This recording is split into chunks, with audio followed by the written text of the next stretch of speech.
우리는 사람의 현재 그 모습을 보면 저 사람이 지금 어려운 가운데 있다, 아니면 정말 굉장히 모든 게 잘 되고 있다 하는 것을 알 수 있습니다. 어렵고 힘든 사람들은 어깨가 처져 있습니다. 그리고 걸어가는 모습이 너털거립니다. 그러나 반대로 잘 되는 사람들은 얼굴에 생기가 있어요. 그리고 발걸음에 힘이 있습니다. 사람은 자신이 어떤 것을 가지고 있을 때 그것을 늘 자랑하고 싶어 해요. 그리고 알아주지 않으면 꼭 알 수 있도록 눈이 잘 띄는 곳에 이렇게 놓습니다. 그래서 여자분들은 명품 백을 사면 빨리 알아줘야 되는데 알아주지 않으면 잘 눈에 보이는데 이렇게 놔. 아니 복의 유도를 이렇게 여러분들이 이 컵을 안 알아주니까 컵이 지금 자기를 소개했습니다. 또 운동을 해서 가슴에 이 근육을 가지고 있는 사람은 옷을 입어도요 꼭 얇은 옷을 입어요. 꼭 얇은 옷을 입어서 사람들이 볼 수 있도록 이렇게 만듭니다. 제가 인터넷 유튜브를 한번 검색을 했는데 저는 우리 교회 찬양대가 그렇게 유명한지 몰랐어요. 왜냐하면 여러분 사실 유튜브에 광고도 하지 않고 홍보도 하지 않고 사람들이 우리 교회와 전혀 상관없는 사람들이 유튜브를 본다는 것은 어렵지 않고 굉장히 어려운 거예요. 근데 그 우리 교회 찬양대를 이렇게 해보니까 굉장히 많은 사람들이 우리 교회 찬양대 찬양을 듣고 있는 거예요. 그래서 우리 교회 찬양대가 유명하구나. 예. 그래서 우리 찬양대가 여러분 자부심을 가져야 돼요. 할렐루야. 그래서 우리 교회는 목사보다 더 훌륭한 것이 찬양대예요. 더 많이 홍보대에 있습니다. 이렇게 멋있는 찬양대가 있는 교회예요. 또 저는 어디 가면 꼭 우리 교회를 자랑합니다. 없는 것을 자랑하면 잘못했지만 있는 것을 자랑하면 문제가 있지 않습니까? 그래서 저는 우리 교회 성도들에 대한 자랑을 굉장히 많이 해요. 그리고 우리 교회 장로들에 대한 자랑을 굉장히 많이 합니다. 여러분 자랑은 해야 되는 거예요. 내가 가지고 있는 것, 내가 소유하고 있는 것, 이거 다 자랑하고 싶잖아요. 또 뽐내고 싶잖아요. 자, 이것처럼 여러분 자랑한다는 것은 내가 가지고 있는 것에 대한 가치를 안다는 거예요.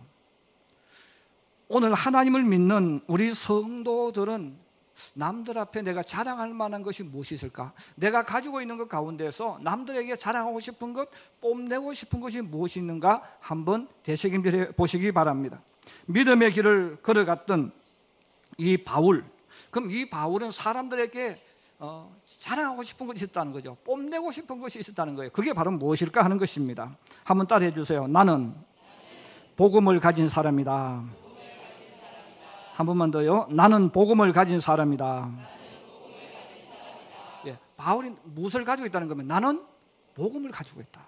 나는 복음을 소유하고 있는 사람이다. 그래서 바울은 내가 가지고 있는 이 복음을 굉장히 자부심을 가지고 그 복음의 가치를 알고 세상을 살아갔습니다. 자, 예수를 믿으면서 이 복음의 가치를 모르고 예수 믿는 분들이 예상외로 많아요. 예수 믿고 교회 다니면서도 사람들에게 예수 안 믿는 사람처럼 보이려고 행동하고 애를 쓰는 분들이 많아요. 그래서 어떻게 하든 내가 예수 믿는 앞모습을 안 나타내는 거예요. 그래서 같은 직장에 다녀도 수년간 같이 예수 믿어도 그 사람이 예수 믿는지 몰라요. 왜? 안 믿는 것처럼 살아가니까. 또 어떤 사람들은 교회에 다니는 것, 예수 믿는 것을 부끄럽게 생각하는 사람들도 있습니다. 이 사람들 역시 교회 안 다니는 사람처럼 행동하면서 예수 믿지 않는 사람들이 어디 가져가면 다 끌려다니는 거예요. 왜? 나는 예수 안 믿는 것처럼 보여줘야 되기 때문에 그렇습니다. 이런 교회를 다니고 예수를 믿으면서 왜 이렇게 살아갈까요? 왜 사람들에게 안 믿는 것처럼, 나는 교회를 안 다니는 것처럼 하면서 세상 사람들과 같이 살아가려고 할까요? 이것은 복음의 가치를 잘 모르기 때문입니다. 신앙인들이 내가 가지고 있는 이 복음, 하나님이 내게 주신 이 복음의 가치를 모르니까 예수 믿으면서도 안 믿는 것처럼, 교회 다니면서도 안 다니는 것처럼 하면서 세상 사람들의 비율을 맞추면서 살아간다는 뜻입니다. 복음의 가치를 누구보다도 잘 알았던 인물은 바울입니다. 그러므로 바울은 고린도후서 4장 7절에 이렇게 말합니다. 한번 따라해 주세요. 우리가 이 보배를 질그릇에 가졌으니, 바울이 말하는 것, 우리가 이 보배를 질거려 우리 육체를 말하죠. 이 보배를, 이 육체, 내 육체가 이 보배를 가지고 있다는 거예요. 이 보배를 가지고 있기 때문에 바울이 세상을 어떻게 살았는가에 대한 방법이 성경에 나와 있습니다. 우리 한번 찾아보겠습니다. 고린도전서 뒤에 고린도후서가 나옵니다.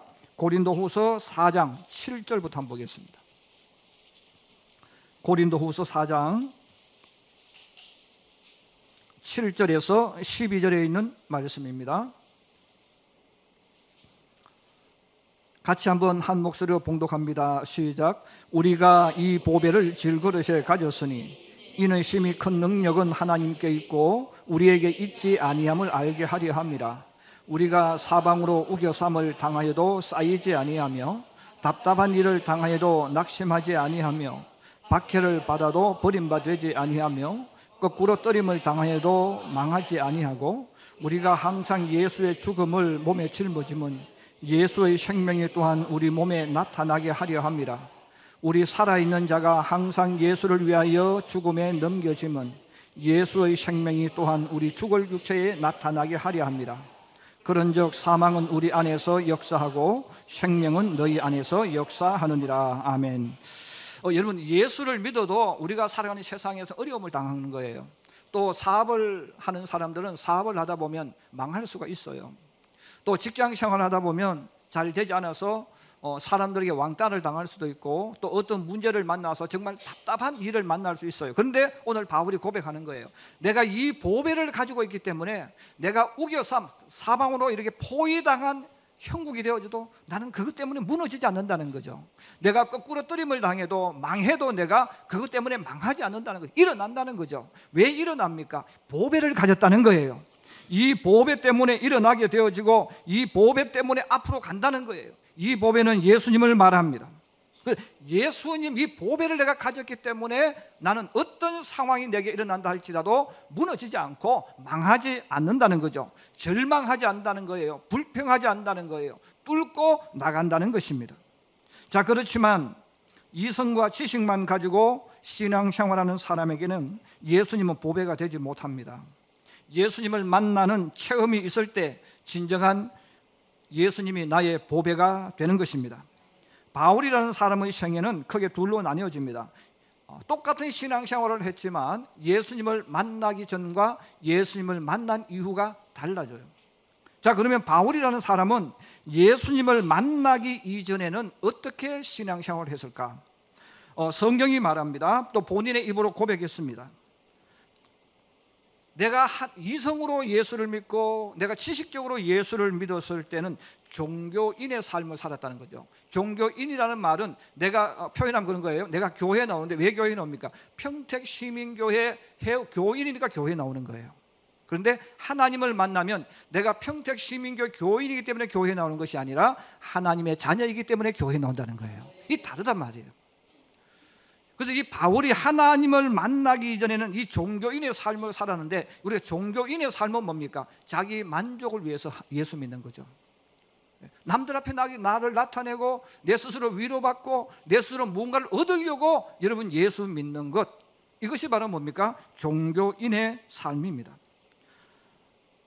평택대학교에 심우했던 그 김동수 목사님이 쓴 글에 그런 글을 쓴 것을 본 적이 있습니다. 전국 실업인 집회에 참석했는데 같은 방에 오랫동안 신앙생활했던 신사 한 분이 같이 한 방에 잠을 잤답니다. 근데 그 잠을 잤는데 그분이 이 목사님께 질문을 했다는 거예요. 저는 교회 성가대, 우리를 말하면 찬양대죠. 이 찬양대에서 수십 년간 지휘자를 했고 또 교회 봉사도 수십 년간 해왔습니다. 어릴 때부터 교회에서 봉사하고 성경을 공부하고 자랐는데, 목사님, 왜 저는 행동이 변하지 않을까요? 그 고민을 이야기했다는 거예요. 아마 이 고민은 교회 생활하는 사람들에게 있어서 일어나는 많은 고민 중에 하나겠죠.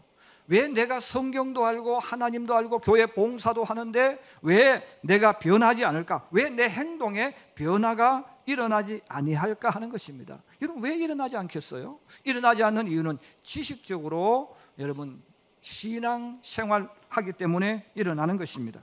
지식적인 신앙, 이성적인 신앙인이라는 것은 뭡니까?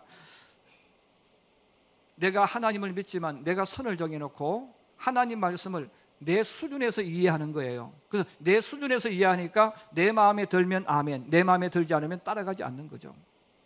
이게 종교적인 생각 가지고 신앙생활을 하는 것입니다.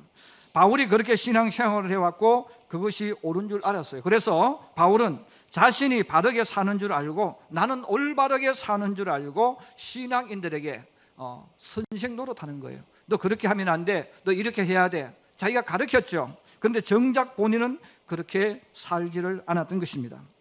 성경을 읽고 성경을 배워도 이렇게 지식적인 입장, 이성적인 입장에서 하나님 말씀을 배웠기 때문에 성경에 대한 지식은 굉장히 많아요. 성전에 대한 예배 의식과 예식에 대해서는 엄청나게 많은 것을 알았지만 삶과 행동에 향기가 없었던 거예요. 여러분, 예수 믿는 사람은 예수 안 믿는 사람들과 만나서 어떤 일을 하게 되어지면 향기가 나타나야 돼요. 그래서 사람들 입에서 당신 예수 믿는 사람이죠? 이렇게 물어야 된다는 거죠. 내가 예수 믿는 사람이라고 말하지 않아도 내 모습 속에, 내 삶 속에, 내 행동 속에, 내 인격 속에, 내가 가지고 있는 모든 행동 속에 주님의 향기가 나타나야 합니다. 그러나 향기가 나타나지 않은 이유가 뭡니까? 성경 이야기합니다. 예수님 이야기합니다. 교회 이야기합니다. 내가 오랫동안 교회 봉사했던 이야기합니다. 그런데 내게 향기가 없는 거예요. 그 향기가 없는 이유가 뭐예요? 내가 예수 믿지만 변하지 않는다는 것이고, 이것은 다른 말로 표현하면 머리로 예수 믿는 거예요. 내 이성과 지식으로 예수를 믿는 것입니다. 더 중요한 것은 자신이 알고 있는 하나님을 전하지 않았다는 사실입니다. 오히려 반대로 하나님은 이스라엘의 하나님이기 때문에 이방인들은 하나님을 믿으면 안 된다고 생각했어요. 천국은 이스라엘 사람만 들어가야지 이방인은 들어가서 안 된다고 생각하는 것입니다. 그리고 이런 생각을 가지고 있으니까 이방인들에게 절대로 복음을 전하지 않는 겁니다.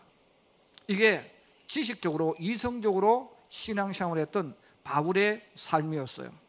그가 다메섹 도상에서 부활하신 주님을 만난 이후에 그는 완전히 달라집니다.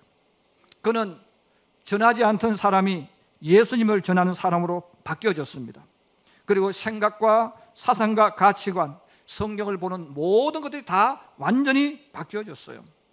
전에는 신앙생활, 종교 생활을 잘하는 것은 어떤 것이냐? 엄격하게 하는 것, 남들 앞에 보여주는 것, 이게 종교 생활, 신앙 생활이라고 생각했습니다. 그러나 하나님을 만난 이후에 그는 자유롭게 하나님을 믿었어요. 그리고 하나님이신 은혜와 영광과 행복을 느끼면서 믿음의 길을 걸어갔습니다. 그러므로 예수 그리스도가 나의 보배임을 알기 위해서 정말 교회 다니는 사람들에게 필요한 것은 이 하나님을 만나는 체험입니다. 저는 우리 성도들이 주님을 만나는 체험이 있기를 주의 이름으로 축복합니다. 주님을 만날 수 있도록 교회가, 여러분 새벽 기도회를 하고 우리가 3개월에 한 번씩 저녁 기도회를 해요. 왜 기도회 하겠어요? 바쁘고 분주한 사람들에게 시간 빼앗으려고 하겠어요? 아니죠. 하나님을 믿으려면 하나님을 만나야 된다는 거예요. 하나님을 만날 수 있도록 교회가 여러분들에게 만들어주는 거예요. 자, 이렇게 하나님을 만나서 하나님을 믿는 사람하고 하나님을 만나지 못하고 이성적으로 사는 사람 다르죠. 여러분, 하나님을 만난 사람들에게 나타나는 똑같은 현상들이 있어요. 하나님을 만나는 방법은 다양해요. 다양하기 때문에 이렇게 만난다, 저렇게 만난다, 이것은 말할 수 없습니다. 또 내가 만나고 싶으면 만나는 게 아니고 나를 찾아오시는 분은 하나님이 주도적인 일을 하는 거예요. 하나님이 하시기 때문에 이렇게 하면 주님을 만나고 저렇게 하면 주님을 만나고 공식이 있는 게 아니에요. 하나님은 다양한 방법으로 다양한 사람들에게 역사하셨습니다. 그런데 다양하게 역사하지만 하나님을 만난 사람들에게 나타난 특징들이 있습니다. 그 특징들은 몇 개가 있는데 제가 그냥 간단하게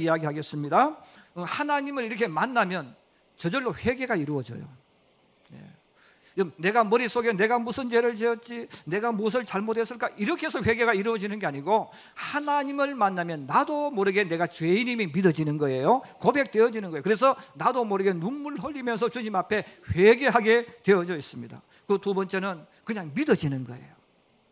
여러분, 성경이 그냥 믿어지는 거예요. 예수님이 그냥 믿어지는 거예요. 내가 믿으려고 노력하고 여러분 그렇게 해서 믿어지는 게 아니라 그냥 믿어지는 겁니다. 그리고 성령이 내 마음에 감동을 주셔서 생각과 행동이 저절로 바뀌어져요. 내가 변해야지 해서 변하는 게 아니라 내가 변하고 싶지 않아도 내 속에 성령이 내게 역사함으로 말미암아서 나도 모르게 바뀌어지는 거예요. 나도 모르게 변화되어지는 거죠. 그리고 자신도 모르게 예수님을 전하는 사람이 됩니다. 그리고 예수 믿는 것이 행복해요. 교회 나오는 게 행복해요. 기도하는 게 행복해요. 하나님 말씀을 듣는 것이 행복하고 즐거운 거예요. 자, 이런 것들이 예수님을 만나면 저절로 나타나는 현상들입니다.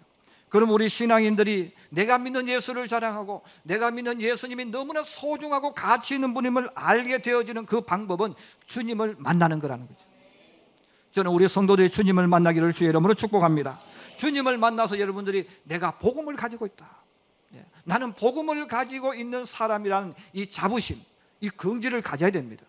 그리고 사람들에게 내가 예수 믿는 사람이라는 것을 이야기 안 해도 저절로 내 모습 속에서, 내 인격 속에서, 내 행동 속에서 당신은 예수 믿는 사람이죠 하는 반응이 나와야 된다. 이게 뭡니까? 향기입니다. 여러분, 향기는 저절로 퍼져나가는 것 아니겠어요? 향기는 저절로 사람들에게 아름다운 냄새를 풍겨주는 것 아니겠어요? 바로 하나님을 만나서 사는 사람은 내가 일부러 예수 믿는 사람이다 이야기 안 해도 저절로 예수 믿는 사람의 향기가 그 속에 흘러나오는 거예요. 바로 하나님의 이끌림을 받기 때문에 그렇습니다.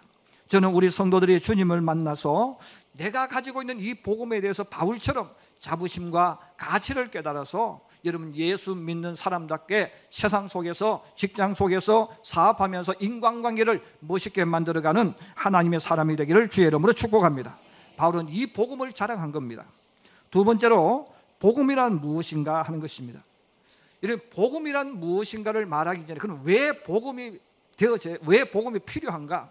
왜 이 소식이 가장 복된 소식인가 하는 것을 우리가 먼저 알아야 됩니다. 왜 사람들에게, 하나님을 믿지 않는 사람들에게, 하나님을 알지 못하는 사람들에게, 예수를 믿지 않는 사람들에게 왜 이 복음이 왜 필요할까? 자, 그것을 알려면 지금 그 사람들이 어떤 상태에 있는가를 우리가 먼저 알아야 합니다. 세상을 살아가는 사람들은 세상을 어떻게 살아가고 있습니까? 그들은 어디를 향하여 걸어가고 있습니까? 성경이 우리에게 분명하게 말합니다. 한번 따라해 주시기 바랍니다. 사람들은 죽음을 향하여 걸어가고 있다. 세상 모든 사람들은 죽음을 향하여 걸어가고 있다는 것입니다. 지금의 세상은 너무나 아름답고 살기 편한 좋은 세상으로 변하고 있어요. 그리고 정치가들과 과학자들과 또 각 방면에 뛰어난 사람들이 앞으로 인류의 시대에 대해서 환상을 이야기해 줍니다. 이제는 내가 운전할 필요 없지 않습니까? 차가 알아서 다 이제 해줄 거예요. 이제는 우리가 살아가는 시대에 내가 일하지 않아도 로봇들이 인공지능을 가지고 척척 알아서 다 해줄 거예요. 환상에 대한 이야기를 해줍니다. 또 아이들에게, 청소년들에게 비전을 이야기해주고 또 비전을 향해 나아갈 수 있도록 도와주고 역할을 해줍니다. 성공하는 방법, 출시하는 방법, 돈 버는 방법들을 이야기해 줍니다. 그런데 아무리 많은 것을 이야기하고 또 많은 것을 가졌다 할지라도 모든 사람들은 앞에 기다리고 있는 죽음을 향해서 걸어가고 있다는 거예요. 그런데 이 죽음은 눈에 잘 안 보이는 거예요. 눈에 안 보이기 때문에 또 우리 앞에 죽음이 있는 것을 알지만 사람들은 죽음을 이야기하지 않습니다. 죽음을 자꾸 숨겨요.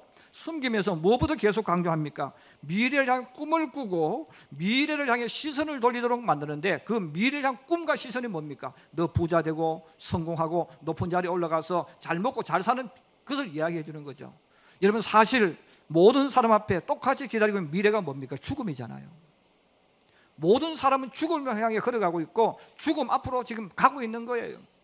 자, 그럼에도 우리는 미래를 이야기해 주면서도 죽음을 이야기해 주지 않는 이상한 말, 이상한 습관, 이상한 것을 가지고 걸어가는 거예요. 우리 사람 앞에는 모든 사람에게 원하든 원하지 않든, 바라든 바라지 않든 죽음을 향해 가고 있는 것입니다. 아무리 노력을 해도 죽음을 건너뛸 수는 없습니다. 인류를 깜짝 놀라게 했던 애플의 창시자 스티븐 잡스도 죽었지 않습니까? 최고의 아름다움을 자랑하던 클레오파트라도 죽었어요. 이 땅을 살아가는 어떤 사람도 죽음을 피해가지 못합니다. 성경은 말하는 겁니다. 모든 사람은 죽음을 향해 걸어가고 있다는 거예요. 이 죽음에서 누가 문제를 해결해 줄 수 있느냐는 거죠. 아무도 해결해 줄 수가 없습니다. 우리가 태어나서 평생토록 노력하고 애쓰고 땀을 모아서 재산을 모았다 할지라도, 명예를 얻었다 할지라도 죽는 순간 다 떠나가 버립니다. 내가 내 인생을 걸고 추구했던 모든 것들도 죽는 순간 함께 떠나가 버립니다. 근데 성경은 죽음보다 더 무서운 것을 이야기합니다. 바로 지옥이 있다는 거예요. 천국이 있다는 거예요. 하나님을 알지 못하는 사람, 하나님을 믿지 않는 사람은 죽는 것이 문제가 아니라 죽음 이후에 심판받아 지옥에 떨어져서 영원히 죽지 못하고 고통받고 고통 속에 살게 된다는 사실이죠. 예수를 믿지 않는 사람들 중에는 이런 분들이 많아요. 나는 지옥이 있다는 것을 믿지 않는다. 나는 지옥이 있는 것을 믿지 않는다. 우리 친구들 가운데 그런 분이 좀 많아요. 예수 안 믿는 분들 중에서. 지 목사 천국에 가봤니? 물어요. 아니, 가보지 않았으면서 천국이 있고 지옥이 어떻게 너가 아느냐 이거죠. 나는 지옥이 없다는 것을 확신한다는 겁니다. 그 제가 반대로 가끔 질문해요. 야 친구야, 너 지옥이 있는지 한번 갔다 왔니? 자기도 안 갔다 와봤잖아요. 야 근데 네가 어떻게 확실하게 네가 믿는다고 말하냐? 나는 가보지 않았지만 지옥을 만드신 분이 내게 알려주었다는 거예요. 천국을 만드신 분이 내게 알려주었다는 거예요. 여러분 우리가 꼭 저 먼 나라에 가봐야 그 나라가 있는 줄 압니까? 아니잖아요. 안 가봐도 여러분 미국 있는 줄 알아요. 카나다가 있는 줄 알아요. 어떻게 합니까? 갔다 온 사람이 이야기해 줬잖아요. 여러분 우리가 천국과 지옥을 어떻게 합니까? 우리가 가봐서 아는 겁니까? 내가 보아서 아는 겁니까? 아니죠. 천국을 만드신 분이, 지옥을 만드신 분이 우리에게 이야기해 주신 거예요. 천국이 있다는 겁니다. 여러분 지옥이 있다는 거예요. 우리는 전해주는 그분을 믿기 때문에, 진실하시고 공의로우신 그분이 있다고 이야기해 주셨기 때문에 우리 그 사실을 믿는 거예요. 우리 친구들 가운데는 가끔 그런 분이 있어요. 그럼 내가 지옥에 가면 되지. 여러분 지옥이 얼마나 무서운가를 안다면 그런 말을 못하죠. 제가 아는 어떤 분이 어떤 죄목으로 구치소에 갇혔어요. 항상 큰 소리치며 자신만만하게 살았던 분입니다. 그런데 어떤 실수를 해서 구치소에 하루를 갇혔습니다. 여러분 하룻밤 구치소에 자고 나더니 면회원 아내에게 눈물 흘리면서 붙잡고 애원을 했어요. 여보, 여기서 빨리 나가게 해줘. 어떤 수단을 쓰든 간에 빨리 여기서 나를 나가게 해달라고 울면서 했던 이야기를 기억합니다. 여러분 구치소에도 한번 안 가본 사람은요, 뭐 그냥 하룻밤 자고 오면 되겠지, 여러분 그렇게 생각하지만 한번 들어가 보세요.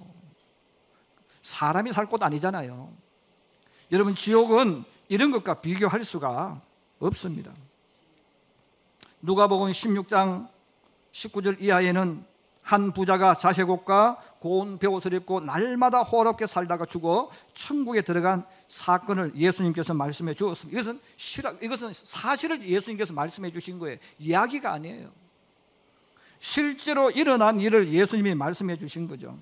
이 부자는 아이 세상에 지옥이 어디 있어, 또 나는 지옥이 들어가지 않을 거야, 이렇게 생각하면서 인생을 엔조이했던 사람 아니겠어요? 그러나 자신의 생각과 상관없이 성경에 말씀하신 대로 죽어서 지옥에 떨어졌습니다. 그 지옥에 떨어졌는데 그 지옥이 얼마나 고통스럽고 힘들었으면요, 고통당하다가 눈을 들어서 보았는데 저 멀리 자기가 무시하고 개보다도 더 못하게 취급했던 나사로가 아브라함과 함께 있는 것을 보았습니다. 그때 그 큰 소리로 이야기하죠. 아버지 아브라함이여, 나를 긍휼히 여기셔서 저 나사로의 손끝에 물방울 하나 살짝 적셔가지고 내 혀에 닿게 해주세요. 내가 지금 너무 고통스러워서 견딜 수 없습니다 하고 부탁을 했습니다. 여러분, 물 한 컵 마시게 해달라는 이야기가 아니에요. 손가락 끝에 물 한 방울 잠깐 찍어서 내 혀를 좀 시원하게 해달라는 거죠. 여러분, 얼마나 고통스러웠으면 그런 이야기를 했겠습니까? 그는 계속해서 말합니다. 내가 지옥이 있는 줄 모르고 살아왔는데 내가 지옥에 떨어져서 비로소 지옥이 있는 것을 알았습니다. 아직도 내 형제 5이 있는데 그들은 나처럼 살 겁니다. 야, 지옥이 어디 있어? 죽어봐야 알지. 지옥이 어디 있어? 분명히 이렇게 말하는 내 형제 5명이 있는데 나사로를 부활시켜서 그들에게 보내게 주셔가지고 너의 형이 지금 지옥에서 고생하고 있으니까 이것은 내가 하는 말이 아니라 형이 너에게 해달라고 하는 말이니까 내 말을 들어라. 너희 형이 지옥에 있으니까 지옥에 오지 않도록 살아라고 전해달라는 거죠. 여러분, 지옥에 떨어지기 전에는 지옥이 없다고 생각했어요. 그러나 지옥에 떨어져 보니까 여러분, 지옥이 얼마나 고통스러운가를 그는 경험하는 거예요. 그러나 지옥에 떨어지는 순간부터는 기회가 사라지는 거예요. 내가 지옥이 없다고 말해도 지옥은 앞에 기다리고 있습니다. 내가 아무리 착하게 살아도 사람은 온갖 죄를 다 짓고 살아갑니다. 여러분, 세상에서 제일 위선자, 세상에서 제일 거짓말하는 사람이 나는 착하게 산다고 말하는 사람입니다. 나는 법 없이 산다고 말하는 사람입니다. 나는 남에게 해를 끼치지 않고 산다고 말하는 사람입니다. 여러분, 우리가 다른 죄를 다 놔두고 부부끼리 짓는 죄만 해도 지옥에 들어갑니다. 여러분, 부부끼리 얼마나 많은 죄를 범합니까? 그런데 우리는 그렇게 많은 죄를 범하지만 나는 죄 짓지 않는다고 생각해요. 나는 착하게 산다고 해요. 여러분, 부부끼리 상대방을 얼마나 많이 죽이는지 몰라요. 여러분, 부부만 그렇습니까? 부모와 자식도 그렇잖아요. 부모와 자식 간에 짓는 그 죄만 해도 지옥에 몇 번 들어갈 수 있는 무서운 죄를 짓는 거예요. 근데 사람들은 착각해요. 나는 착하게 산다고, 나는 바르게 산다고, 나는 죄 안 짓는다고 이야기하는 거죠. 여러분, 세상에 죄 안 짓는 사람이 어디 있어요?